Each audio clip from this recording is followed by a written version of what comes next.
charlar algunas cosas. Les recomiendo tener a mano el código civil y comercial, para aquellos que creo que tenemos presencia de alumnos invitados, ¿verdad? ¿Es correcto? Bueno, Sí, señor.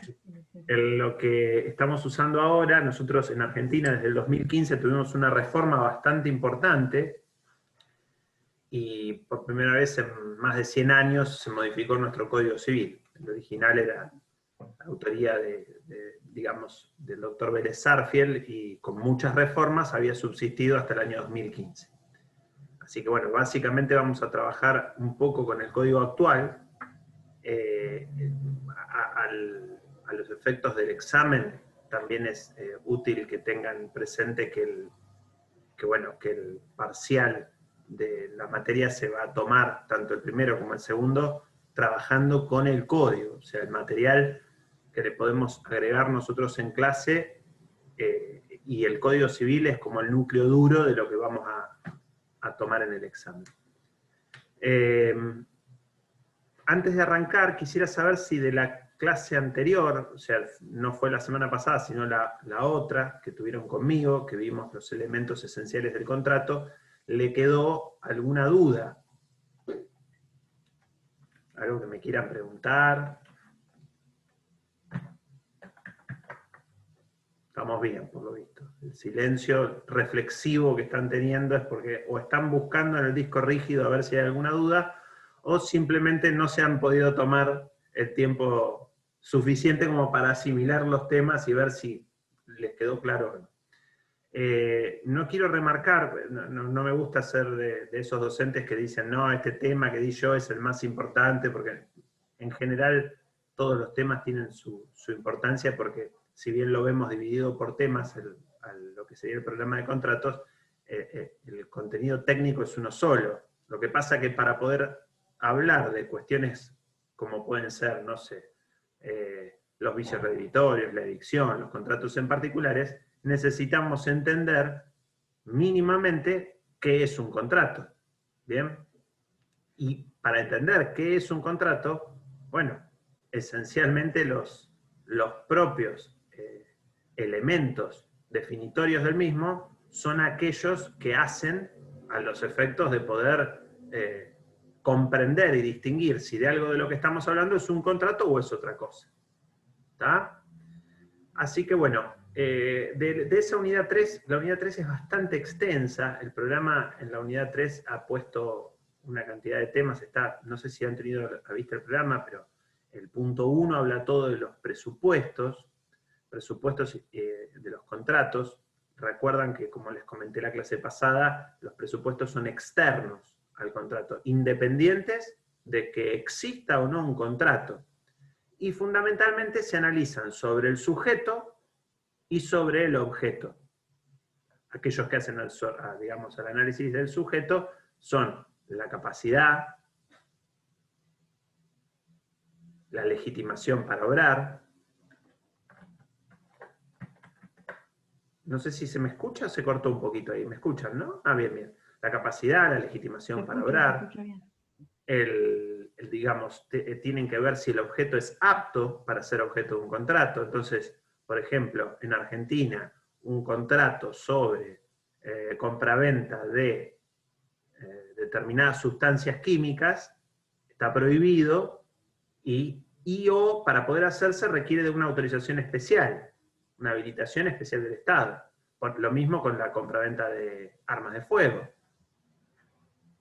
Si quisiéramos ir a un ejemplo bien extremo para entender cuándo un objeto no es apto para ser objeto de los contratos, se me ocurre hablar de una persona humana. La compraventa de personas humanas, personas físicas, no está permitido y no podría ser objeto del contrato.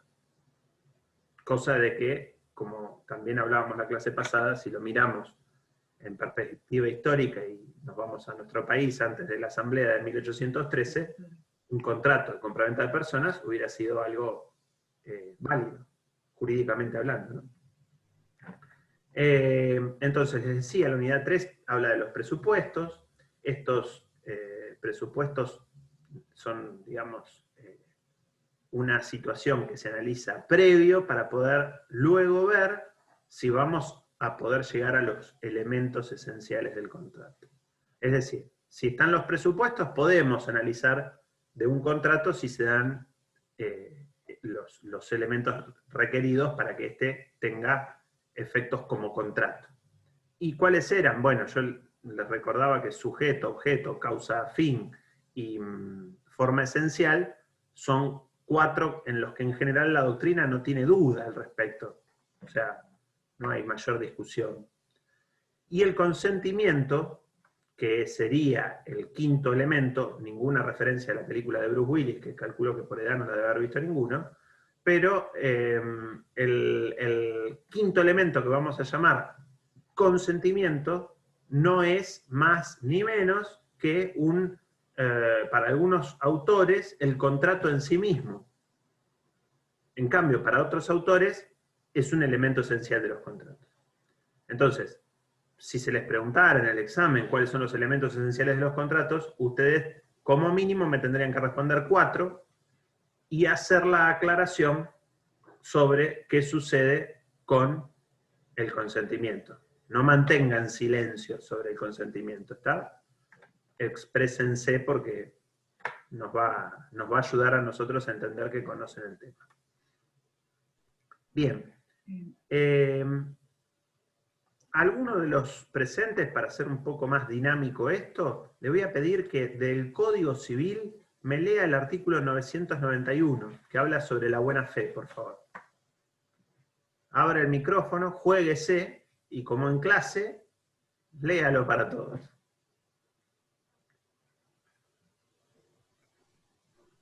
Bueno, lo leo. Dale, dale. Mira, y Fabricio, no te preocupes que sí, el próximo artículo me son agarró candidatos justo. vos. Dale.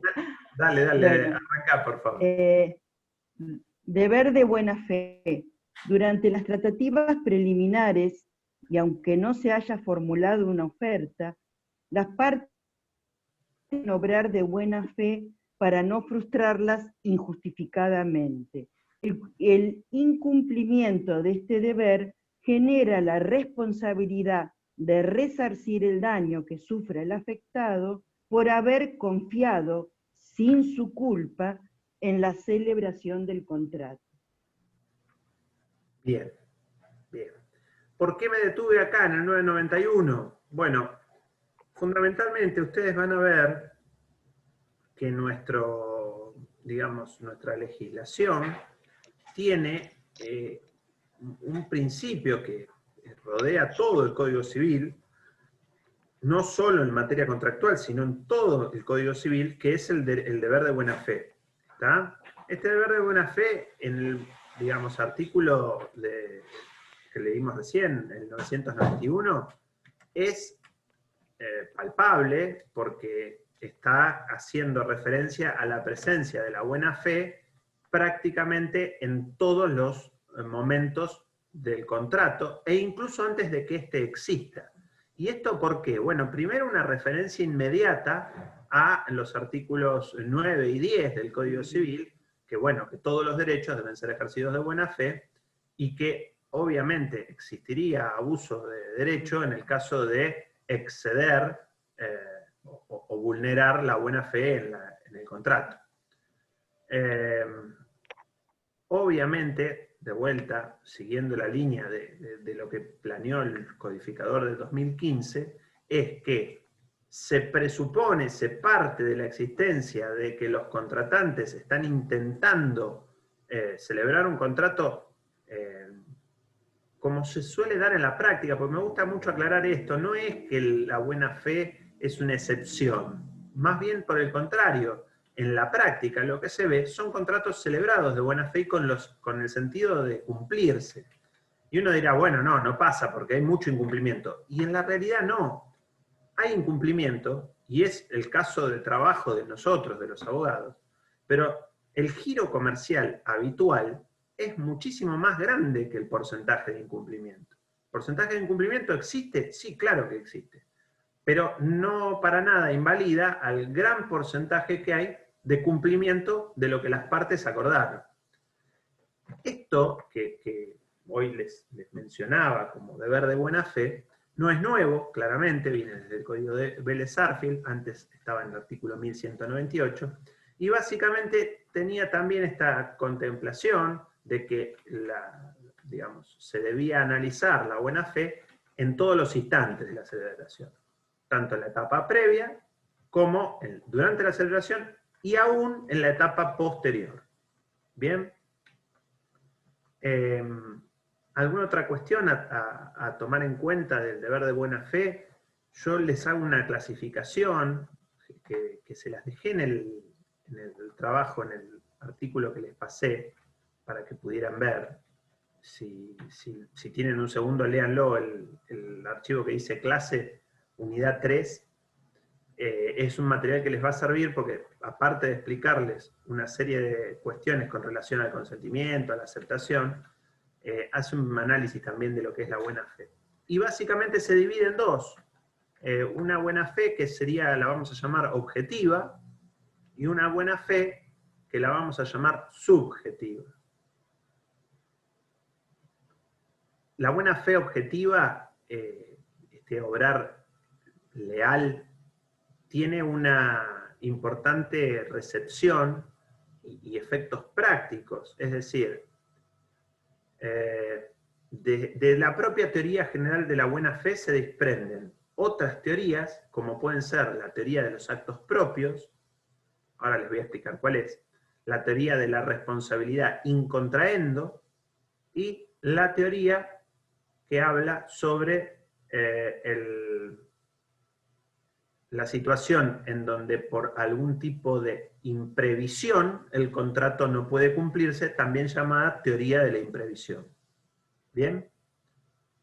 La teoría de los actos propios, como regla general, habla de que es inválido contradecirse jurídicamente hablando. Hay un ejemplo que se suele dar para explicarlo, es que no es posible borrar con el codo lo que se escribe con la mano. Si les tuviera que dar un ejemplo, imagínense que dos partes contratan y durante toda la relación laboral estas partes vienen sosteniendo que el contrato dice pago a contado y el, digamos, acreedor acepta el pago hasta dentro de los 30 días de entregada la mercadería. Pero el contrato dice contado. Y la relación previa existente entre las partes demuestra que durante 5 años, pongámosle, se ha entregado la mercadería dentro del día 1 y el pago ingresó dentro del día 30. Es un obrar contrario a la teoría de los actos propios, que la parte que viene aceptando ese pago durante todo el periodo de 5 años hasta dentro de 30 días, de golpe un día diga, exijo que el pago sea contra entrega de la mercadería. Porque es, digamos, una actitud contradictoria con lo que viene desarrollando. Estaría pretendiendo tomar de golpe un giro que modificaría lo que las partes entendieron de común acuerdo como válido, más allá del texto exacto de la ley. ¿Se entiende esto? ¿Sí? Sí, claro. Bien. Por otro lado, lo que hace referencia a la teoría de la responsabilidad in contraendo, Jhering ya hablaba de esto. Ustedes cuando leen el código de Vélez, estaba en las fuentes que Vélez-Sarsfield analizaba, y es un desarrollo que lo que básicamente busca es decir si existe, aunque no exista contrato, responsabilidad precontractual. Acá me detengo un segundo y les digo, imagínense ustedes que hay una línea de tiempo en donde el nacimiento del contrato, sería el punto 1 de esa línea, es cuando se encuentran los 5 elementos esenciales. Es decir, hubo consentimiento, hubo partes, hubo objeto, forma esencial, y hubo una causa fin. Se encontraron los 5 elementos, nació el contrato. Entonces, vamos a llamar esto punto 1, nacimiento del contrato. Antes de que eso suceda, antes del punto 1, tenemos toda una etapa precontractual. En esa etapa precontractual podría existir responsabilidad, Y básicamente esa existencia de responsabilidad se analiza por una derivación de la teoría de la buena fe. Algunos autores hablan de la ruptura intempestiva de las negociaciones, es decir, venimos haciendo reuniones, charlas para llegar a un contrato y de un día para el otro me retiro y digo, no negocio más. Esta postura de la ruptura intempestiva de las negociaciones tiene sus críticos que dicen,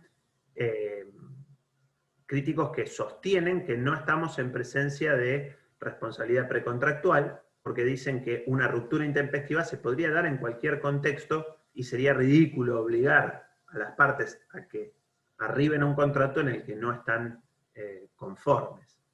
Ahí Paula me pregunta si en el caso de precontractual nos referimos a la oferta. Es muy buena la pregunta. La oferta como tal la tenemos que analizar como un acto jurídico unilateral y recepticio.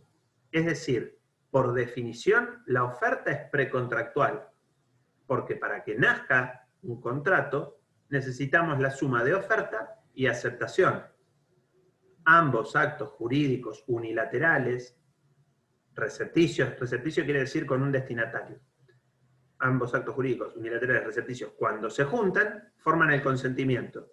Y ahí recién tenemos uno de los elementos esenciales del contrato. ¿Bien? ¿Respondí a tu pregunta, Paula? Perfecto. Sí, señor, gracias. En principio, entonces, habiendo llegado a este punto de análisis, siguiendo más o menos el programa, porque obviamente, como les decía, el programa es un marco, a ustedes les conviene conocer todo lo que está ahí, pero no resulta, digamos, posible durante la clase hablar de todos y cada uno de los temas que están en el programa, con lo cual yo les sugiero que cuando vengan a clase, punteen el programa y vean qué temas les genera duda, porque ahora con este sistema de clases virtuales, yo puedo traer una propuesta, pero la propuesta rápidamente tiene que ser superada por lo que ustedes me demanden. Estamos como con la televisión. Las clases presenciales eran la televisión. Ustedes ponen la tele y no pueden elegir qué ven. A la hora que está un programa. Y ahora con las clases virtuales seríamos una especie de Netflix educativo. Es un on demand. Ustedes tienen que ver qué requieren de nosotros para nosotros poder ir brindándoselo.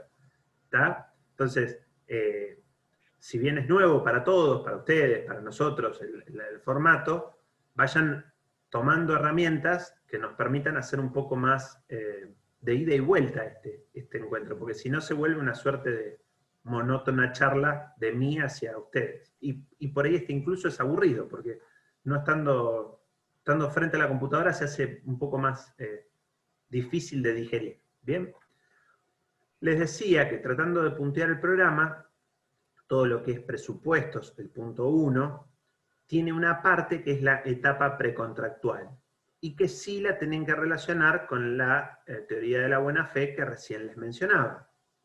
¿Bien?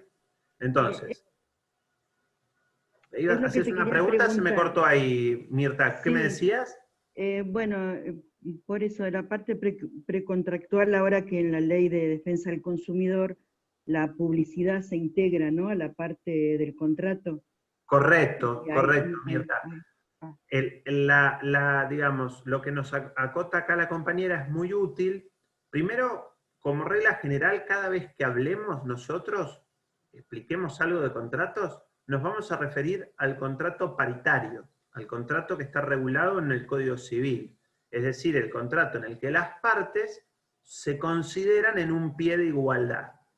Entonces, este va a ser el contrato de regla, legislativamente hablando, y el contrato, digamos, de análisis de excepción, o el que tenemos que ver algunas cuestiones particulares que tiene, es el contrato de defensa, digamos, el contrato de los consumidores, donde un consumidor es parte, ahí vamos a tener que analizar la asimetría que hay entre el consumidor y el oferente de servicios o productos. Bien, esta segunda parte va a estar regulada también en parte por el código, pero por una ley previa, que es la 24240, que es la Ley de Defensa del Consumidor. Esta ley ha tenido reformas, no está en su texto original, Y como bien nos aportaba Mirta, la publicidad integra el contrato. Y también hay que tomar en cuenta que en la oferta deben estar detalladas todas aquellas cuestiones esenciales para el contrato. Ustedes, los que están en el plan nuevo, van a tener una materia específica de defensa del consumidor, de derecho de consumo, con lo cual nosotros vamos a tocar algunos puntos esenciales, como por ejemplo, hay que distinguir la oferta del derecho común de la oferta del derecho de consumo, entre otras cuestiones para diferenciar. Obviamente que toda cláusula abusiva, restrictiva, que limite derechos de los consumidores, será improponible en el marco de un contrato de derecho de consumo. En cambio, por ejemplo, una renuncia a la evicción, a los vicios redvitorios, puede ser válidamente aceptada en un contrato paritario. El ejemplo para que ustedes distingan bien cuándo hablamos de un contrato paritario y cuándo hablamos de un contrato de consumo, bueno, una cosa es que yo vaya y compre un auto a una concesionaria, me lleve un auto ya sea 0 kilómetros usado, pero de un profesional que se dedica a la venta de autos, y otra cosa muy distinta es que yo busque en el diario un aviso de un auto que me gusta, me contacte con un particular que vende su vehículo, y celebre con ese particular un contrato de compra-venta. ¿Está? Esto sería un ejemplo de un montón que van a encontrar, pero como para que tengan un punto de partida. ¿Respondí con eso a tu pregunta, Mirta? Sí, sí, sí. Entonces les decía que esta etapa precontractual tiene distintas instancias que se analizan. Ustedes van a ver que el programa les habla de los pourparlers, que es una palabra francesa que sería una traducción de conversaciones, cartas de intención, invitación a ofertar, minutas. Avanzando un poco más, hay algo que se llama acuerdos parciales. El acuerdo parcial, a diferencia de los que les nombré, hay acuerdos sobre algo, y eso ya de por sí podría tratarse de un contrato autónomo, pequeño, dentro de un contrato más grande. Imagínense ustedes, por ejemplo, los contratos entre dos grandes empresas. Hace un tiempo acá en Argentina, uno de los bancos existentes, que era el Banco Citibank, fue adquirido por el Santander. Bueno, imagínense que esa transacción no es como ir a comprar un alfajor, digamos. Las reglas acá de compraventa son, en un caso, una compraventa de un alfajor, en otro caso, una compraventa entre dos empresas. Hay un montón de cuestiones para llegar a acuerdos parciales que en la compraventa del alfajor no parecen necesarias. Entregan el dinero, reciben el producto, se acabó la transacción. En cambio, imagínense lo complejo de dos carteras de dos bancos con todos sus deudores, todos sus acreedores, todos sus empleados, las propiedades que tienen. Es obviamente una transacción compleja que por ahí requiere de ir haciendo acuerdos parciales dentro del marco de un acuerdo global. Y a su vez, en este caso, son empresas que están fiscalizadas por el Estado en sus distintos órganos de control. Entonces, todos estos contratos van a ser después analizados por el ente administrativo para autorizar la operación. Bien, pero no me quiero ir de tema, para redondearles. Entonces, hay una etapa precontractual. Esta etapa precontractual puede tener distintos nombres. Estos distintos nombres, como les mencionaba, son aspectos de formas en las cuales se puede manifestar la etapa precontractual. Bien, y que sí hay que darle trascendencia al acuerdo parcial. ¿Por qué? Porque un artículo, el artículo 982, si la memoria no me falla, ahora le voy a pedir a Fabricio, que creo que se había quedado ahí a punto de leer, que me lea el artículo 982 de acuerdo parcial, por favor. ¿Podés leerlo, Fabricio? Estratégicamente se le cayó la cámara. Sí, sí, lo puedo leer. Ok, dale. Quedaste justo congelado, por eso. Por eso. Está bien. Lo leo. Dale. Artículo 982. Acuerdo parcial. Los acuerdos parciales... ¿Me está escuchando bien? Perdón. Sí. ¿Sí? Los acuerdos parciales de las partes concluyen el contrato si todas ellas, con la formalidad que en su caso corresponda, expresen su consentimiento sobre los elementos esenciales particulares. En tal situación, el contrato queda integrado conforme a las reglas del capítulo 1. En la duda, el contrato se tiene por no concluido. No se considera acuerdo parcial la extensión de una minuta o de un borrador respecto de alguno de los elementos o de todos ellos. Bien, bien. Pareciera que este artículo 982 valida algo que pasaba en la práctica, esto de una pequeña conclusión de contrato en la medida que junten los elementos esenciales. Entonces, yo lo que les expliqué como elementos esenciales generales de todos los contratos son estos 5. Después, cuando vayamos a la parte particular, mejor dicho, la parte especial de contratos, van a encontrarse con algunos contratos que, además de los elementos esenciales comunes, tienen elementos esenciales particulares. Por ejemplo, en la compraventa, aparte de sujeto, objeto, causa, fin y forma esencial, requerimos que exista objeto y precio. ¿Bien? Entonces, aparecen algunas particularidades propias del contrato. En el de la ocasión, el plazo para devolver el objeto, el uso y goce. Lo vamos a ir viendo digamos, cuando entremos a la parte especial, que es después del primer parcial. Por ahora, tengan presente esto: el acuerdo parcial existe como tal en la medida de que logre juntar los elementos que requiere para que se considere que hay en eso celebrado un contrato. ¿Está? Bien. Hasta acá, hasta lo que vimos acá, hay digamos, un punto de arranque en donde... no me quiero olvidar, aparte del artículo 980 les nombré el 984, no, el 991 de buena fe, lean y analicen para la próxima clase el artículo 972, creo que es de... No, 972 es de oferta. El de buena fe en la celebración de los contratos es el 961, perdón, ahí me acordé. 961 del Código Civil y Comercial.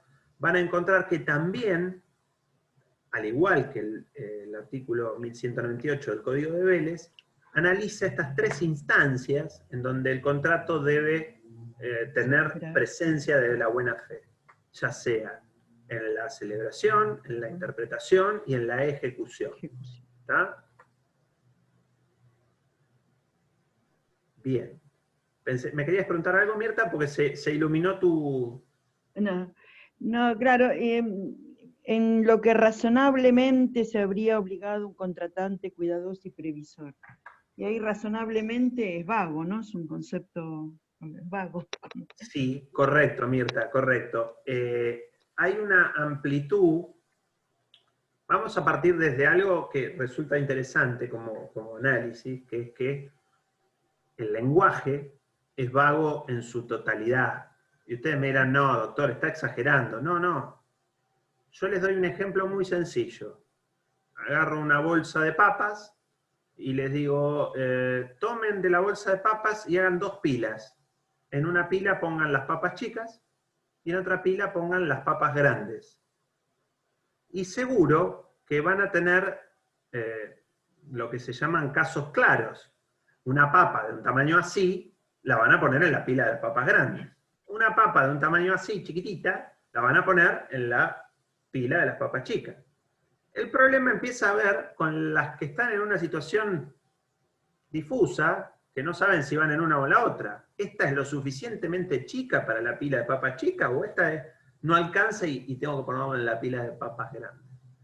Entonces, este ejemplo que les doy, que les va a resultar muy familiar, el derecho también lo trabaja y en muchos tópicos se habla, viene del derecho romano esto, del concepto del buen padre de familia, del buen hombre de negocios, de un adecuado contratante que pueda ser cuidadoso y previsor.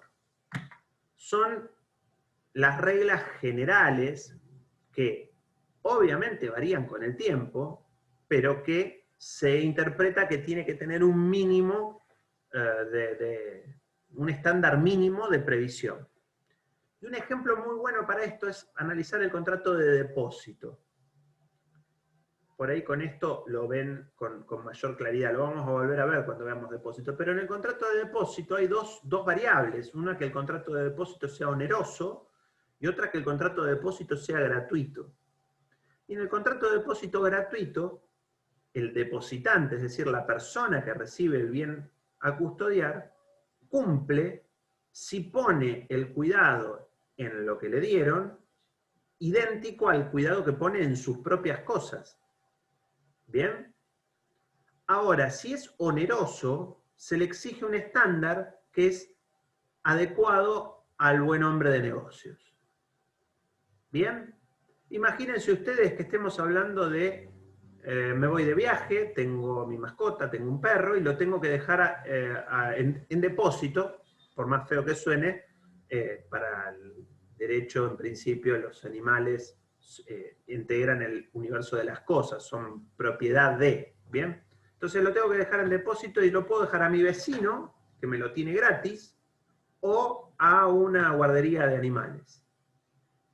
Si se lo dejo a mi vecino, yo sé, porque lo veo, que tiene sus perros afuera, a la intemperie. Sus propios animales los tiene a la intemperie. Si yo le dejo el mío, no puedo pretender un estándar mayor que el que él tiene con sus cosas.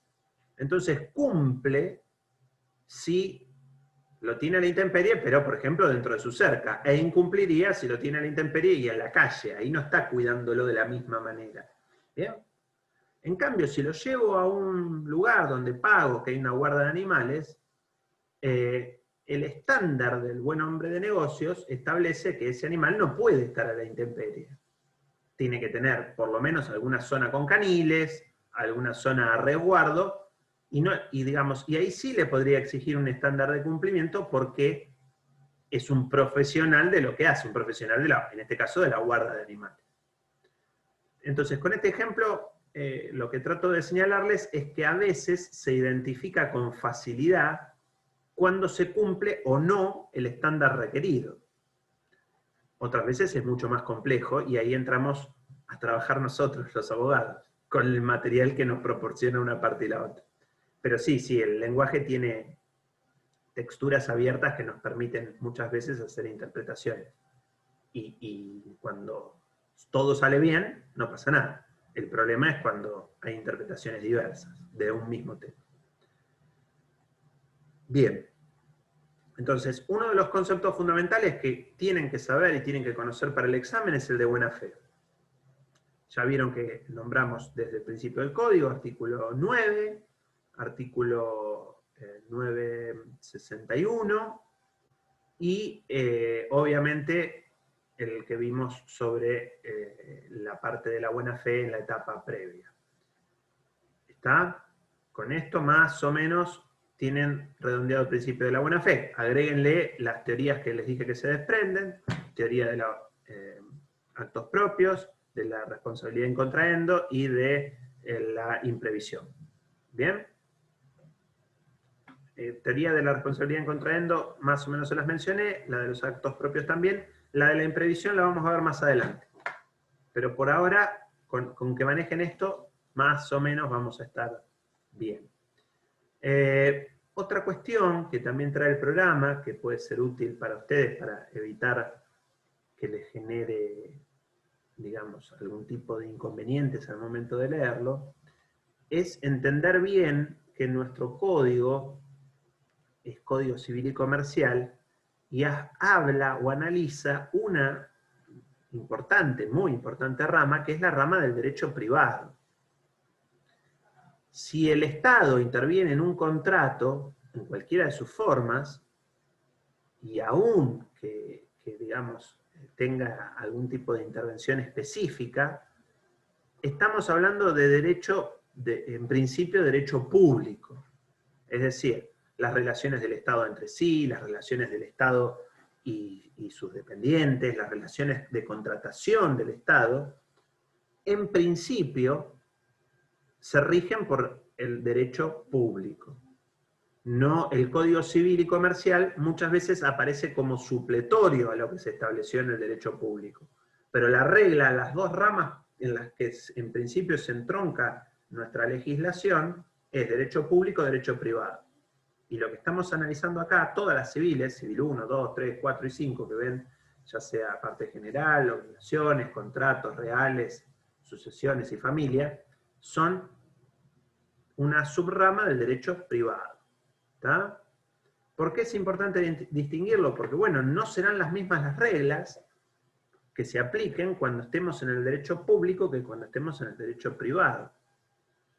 El propio código se encarga también de mencionar esto y de decir, en los casos en los que estemos en principio aplicando un régimen del Estado sea parte, estaremos en presencia de derecho público. ¿Está? Bien. De consentimiento yo les pedí que leyeran del 971 al 983, no lo vamos a leer ahora, la clase que viene voy a dar un espacio para las preguntas que puedan tener de lo que charlamos la clase pasada, de todo lo que es consentimiento y oferta. Son artículos que en principio no son complejos, incluso por ahí podríamos ahora, como para avanzar un poquito, entender el 974, que habla de la fuerza obligatoria de la oferta. Vamos a hacer así, los voy a enganchar de a uno ya que los tengo ahí. Emilio, ¿tenés posibilidad de leer ahí el código? Sí. Perfecto. Te pido si me podés leer el artículo 974 que habla de fuerza obligatoria de la oferta.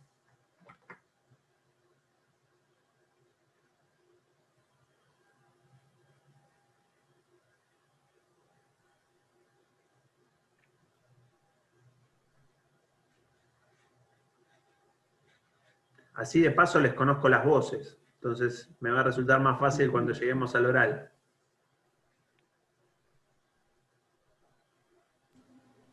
Ahí voy.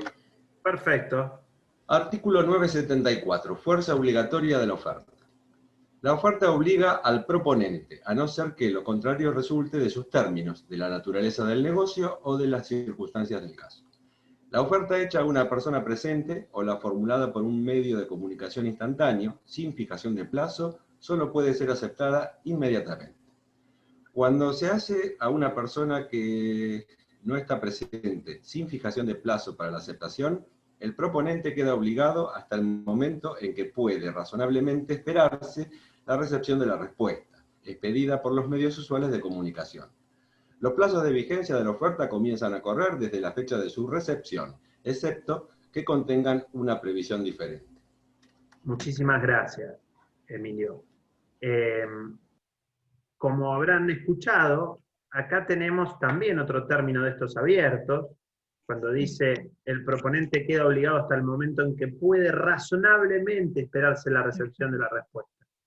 Bueno, como todo, son conceptos abiertos. Si yo envío una oferta por correo electrónico, uno puede entender que es un medio asincrónico y podría ser razonable que si nada dice la oferta, tenga hasta 5 días para esperar esa respuesta por ese medio. Pero, ¿qué es más seguro, qué es más eficiente? Que yo como oferente fije un plazo, porque el código me lo permite. Entonces, tranquilamente podría decir, la oferta va a ser válida hasta el 19 de septiembre. Pasaron 5 días, no te recibí respuesta, cae esta oferta o la fuerza obligatoria de la misma. Nada implica que la otra parte no me pueda contestar después y renegociemos. ¿Está? ¿Se acuerdan la clase pasada cuando les decía que la oferta tiene que tener en sí contenidos todos aquellos elementos necesarios como para que el aceptante se limite a decir sí, acepto? Así como en las películas, como en el casamiento, bueno, es esa línea nomás que tiene que decir, sí acepto. Si el aceptante, por el contrario, no logra establecer su aceptación con un simple sí acepto y tiene que hacer algún tipo de modificación, ejemplo, dice acepto pero ofrezco un menor precio, acepto pero ofrezco una condición, un plazo, una cantidad de cuotas, establezco algo que modifico la oferta tal cual vino, ya es una contraoferta. Por lo tanto, no estamos en presencia de una aceptación. Entonces, cuando hay una contraoferta, el oferente original se convertirá en aceptante. Sí, en la medida de que con la contraoferta solo puede decir sí acepto y se queda concluido el contrato y nace el consentimiento. ¿Bien? ¿Está acá bien? Bien. Perdón. Yo tengo una pregunta. Sí, vamos de a una. Primero creo que escuché a Rodrigo, que se le iluminó la pantalla, pero no te veo, Rodrigo. ¿Sos vos el que va a hacer la pregunta? Sí, no. Dale. ¿Cómo es? No pongo la cámara porque no no pasa estoy en mi nada. casa. No pasa nada. Pero puedo hacer una consulta. Usted dijo ahora, bien, estaba comentando que uno al recibir, por ejemplo, agarre y dijo, acepto, pero ofrezco un menor precio. ¿Se dice igual que está aceptando la oferta? Por más que esté renegociando, digamos, porque está ofreciendo un precio menor al pactado.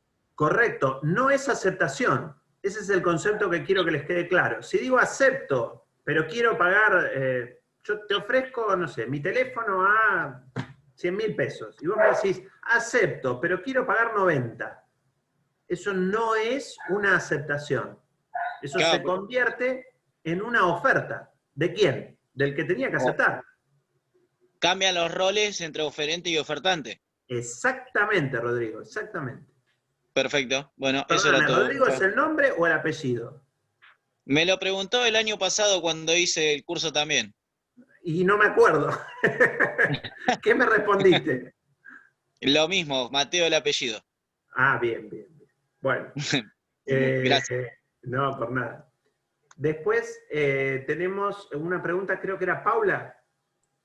Sí, gracias. Es cuando podemos entender que el aceptante ya recibió la oferta. Es decir, la podemos entender. Sé que hay un debate doctrinal en torno a eso, porque que cuando la envía el ofertante, o cuando la recibe el ofertante, o cuando el aceptante ya la leyó. Entonces, ¿qué podemos establecer en eso? La pregunta de Paula lo vamos a ver en detalle más adelante, pero me adelanto un poquito, y es la situación de cuando no se trata de una oferta realizada en personas que se encuentren en un mismo lugar o por un medio de comunicación instantánea. Nosotros no nos encontramos en el mismo lugar, pero si yo les ofrezco algo ahora, ustedes me pueden contestar en el momento, porque si bien no estamos físicamente en el mismo lugar, el medio nos permite que la respuesta llegue en el momento. ¿Está? Entonces, no es este caso, no es el caso de un medio sincrónico como es este, como puede ser el teléfono, no. Vamos a analizar un medio asincrónico. Por ejemplo, más allá de que a algunos les moleste, el WhatsApp. Esto de, me clavó el visto y no me contestó. Bueno, ahí estamos en presencia de un medio asincrónico. No hay obligación de que yo responda en el momento. ¿Está? Porque puedo haber visto la notificación, puedo haber llegado a mi esfera de conocimiento, pero también puede que no. Puede que mi teléfono estuviera desbloqueado arriba de un mueble y aparece como visto, pero en realidad no lo vi yo. No llegó a mi esfera de conocimiento. ¿Está? Entonces, siguiendo la pregunta de lo que dice Paula, lo que nos comentaba Paula, la doctrina en general, tanto en Argentina como a nivel internacional, establece cuatro momentos. Uno es imagínense ustedes un correo electrónico, que ahí lo van a visualizar fácil. Uno es el momento de envío. ¿Cuándo es el envío? Bueno, cuando redactaron el correo con la oferta y le dieron enviar. ¿Bien? Otro será el momento de recepción, es decir, cuando ese correo electrónico efectivamente llegó a la bandeja de entrada de la contraparte. Reitero, lo normal es que tarde 1 minuto o menos en llegar ese correo electrónico. Entonces, ahí pareciera que habría un poco plazo por el tipo de medio que estamos eligiendo, pero es un momento distinto entre el envío y la recepción. Un tercer momento va a ser el momento en el que efectivamente esa comunicación es leída, es asimilada por el destinatario, es decir, cuando abrió el correo electrónico. Bien. Y el cuarto momento, que es el que menos se sostiene en doctrina, que es que la oferta existe desde el momento que se redacta. Temporalmente, cuando me senté y escribí la oferta, todavía no le di enviar, pero ya ahí habría oferta. Este que les nombro, déjenlo para afuera porque es el menos aceptado por doctrina, porque está en el campo de conocimiento claramente solo del oferente. ¿Bien? Pero serían estos cuatro momentos. El momento de la redacción, el momento del envío, el momento de la recepción y el momento de la información. Bien, el 974 pone como teoría receptada para analizar una oferta, digamos, con algún tipo de plazo de vigencia, la recepción de esa oferta como punto de cómputo de los plazos. ¿Bien? ¿Hasta acá? ¿Me siguen? Sí, estamos bien. Bien. Bueno, ya que estamos, y para avanzar un poquito, vamos a leer el 975 y el 976, que nos dan un poco la pauta o la respuesta de esto. Sandra, ¿tenés ahí el código como para leerlo? Perfecto. Te pido que leas un artículo muy cortito que es el 975. ¿Cómo no? Retracción de la oferta. Retractación. La oferta... retractación, perdón, de la oferta. No, por favor, no pasa nada. La oferta dirigida a una persona determinada puede ser retractada si la comunicación de su retiro es recibida por el destinatario antes o al mismo tiempo que la oferta. Siguiendo con lo que hablábamos con Paula, muchas gracias, Sandra. Acá, de vuelta, el código se fija en la teoría de la recepción. Y me dice, vos mandás una oferta, pero ¿te querés retractar? Cerciorate que esa retractación llegue, sea recibida antes que la oferta. ¿Bien? ¿Hasta acá venimos? Paula, ¿te podés leer el que sigue? Artículo 976, muerte o incapacidad de las partes. ¿Tenés código? Primera pregunta. No. No, señor, es más, les quería pedir el favor, porque yo encontré uno pero encontré el que estaba antes del 2015. No, tranquila, mira, en este momento en el chat voy a poner el link al código, ahí te debería haber aparecido en el chat, un link al Código Civil y Comercial. Muchas gracias. Es un servicio de información que nuestro país tiene, es Infoleg, se llama. No sé si tenés el chat acá del Zoom, ¿lo tenés a la vista?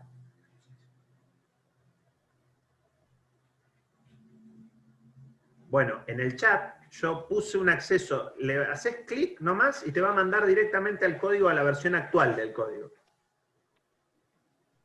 No hace falta que lo hagas ahora, vamos, le voy a pedir a Tomás que lea mientras vos buscás el tema, pero te va a servir para seguir lo que estamos leyendo y que lo puedas leer, ¿está bien? Tomás, ¿podés Sí, gracias, leer? ya. Ahí me abrió súper bien, gracias. Bueno, perfecto. ¿Podés leer, Tomás, entonces el artículo 976? Sí, ahí leo. Gracias. Muerte o incapacidad de las partes. La oferta caduca cuando el proponente o el destinatario de ella fallecen o se incapacitan antes de la recepción de su aceptación. El que aceptó la oferta ignorando la muerte o incapacidad del oferente y que a consecuencia de su aceptación ha hecho gastos o sufrido pérdidas, tiene derecho a reclamar su reparación. Gracias, Tomás. De vuelta, en caso de la oferta, volvemos a ver que la recepción, pero en este caso ya no de la oferta, sino de la aceptación. ¿Me siguen la línea temporal? El oferente mandó una oferta. El aceptante aceptó y envía la aceptación, que no va a tener efectos si es que oferente fallece o se incapacita antes de recibir la aceptación. Entonces, como regla de lo que veníamos hablando, de vuelta a la teoría de la recepción es la que va a marcar, en este caso, de la aceptación, por dónde se inclinó nuestra legislación, de estas cuatro teorías que veíamos al principio. ¿Bien? No sé si podrá hacer una consulta. Sí, Rodrigo, dale. Esta sería la regla general, pero, por ejemplo, Hay excepciones, hay excepciones. claro, suponiendo que, no sé, se me ocurre algún contrato ahora de estas personas que por ahí pueden llegar a tener muchos campos y demás. Una de las cláusulas podría ser que en caso de fallecimiento de una de las partes, tome el lugar, por ejemplo, su hijo o algo similar. Bueno, ahí habría que ver por varias cuestiones. No estamos hablando de un contrato celebrado, en donde los efectos sí se extienden a sus sucesores. No estamos hablando de un contrato celebrado. Estamos hablando de una instancia previa al contrato, que es la oferta, que como les definí hace un rato, es un acto unilateral. Es decir, acá se analiza la oferta que hizo una parte. Imagínate que podría ser, pero no sería muy frecuente, que el que manda una oferta aclare, y en caso de que me muera o incapacite, la oferta sigue siendo válida, por ejemplo, porque están mis hijos atrás. Tendría que estar contenida dentro de la oferta. En principio la regla, como bien vos sabés, estamos hablando de normativa que podría tener, por el principio de autonomía de la voluntad, modificaciones. Pero la regla establecida es esta. Si hay incapacitación o fallecimiento del oferente, del que hizo la oferta, y esta incapacitación o muerte se da antes de que reciba la aceptación, no hay contrato. Vamos a estar en otro terreno. ¿Respondí con eso, Rodrigo? Sí, sí, muchas gracias. Por nada. Bien.